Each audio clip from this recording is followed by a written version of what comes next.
Yes ma'am, চলে আসছি রান্নাঘরে রোজকার মতো। আমরা নারীরা আমাদের জীবনটাই রান্নাঘর কেন্দ্রিক। রান্নাঘরে কাজ করে করেই আমাদের সময়গুলো পার করতে হয়। তো রোজকার মতো আজকেও চলে আসলাম রান্নার কাজে। আজকে মুরগির মাংস রান্না করব মেটে আলু দিয়ে। কেউ কি কখনো খেয়েছেন? না খেলে অবশ্যই ট্রাই করতে পারেন। এই যে এটা হলো মেটে আলু। এটা গাছে হয়, আবার মাটির নিচেতেও হয়, দুই রকমেরই হয়। তো একটা বড় আস্ত ফল কিনে নিয়ে আসছে। তো আমি আর কি করব, কেটে ধুয়ে নিয়েছি। এটা মাংস দিয়ে, মুরগির মাংস দিয়ে রান্না করব, এই জন্য হালকা করে ভেজে নেব। তার জন্য আমি হালকা তেল দিয়ে আলুগুলো দিয়ে ভেজে নিচ্ছি। মাটির নিচে যে আলুটা হয় সেটা দিয়ে রান্না করেছি, কিন্তু এই ফল দিয়ে কখনো রান্না করিনি। আমরা ছোটবেলায় এটা গাছে হতো, গাছ থেকে পেড়ে আমরা পুড়িয়ে এটা খাইতাম। তো হাজব্যান্ড এখন নিয়ে আসছে, তো কি করা যাবে, তো মাংস টাংস মাখিয়ে রেখে দিলাম।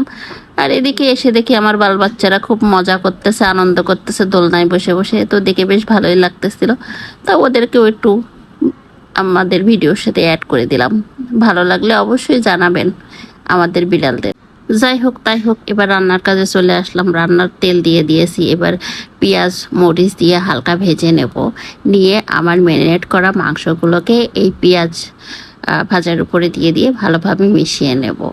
আগে থেকে মাখিয়ে রাখলে একরকম স্বাদ লাগে, আবার তাজা মাংসটা, শুধু মাংসটা দিলেও আর এক রকম স্বাদ লাগে। এক এক রান্নার এক এক রকম স্বাদ।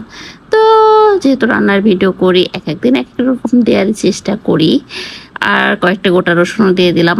আমার হাজব্যান্ড আবার আস্ত রসুন খাইতে খুব পছন্দ করে মাংসের সাথে। আর এই ভেজে রাখা আলুগুলোকেও অ্যাড করে দিলাম, দিয়ে ভালোভাবে কষিয়ে নেব। তার জন্য আমি নেড়েচেড়ে করে অল্প পরিমাণে পানি অ্যাড করে দিলাম।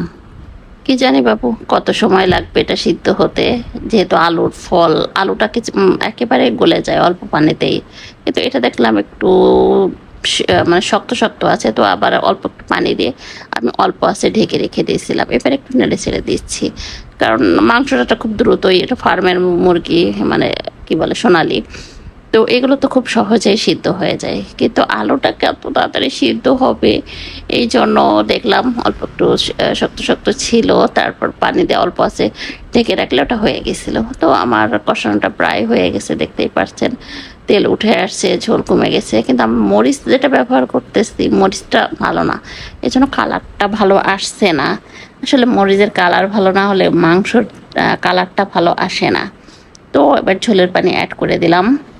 তো এই মাংসটা আসলেই অনেক মজা লাগে।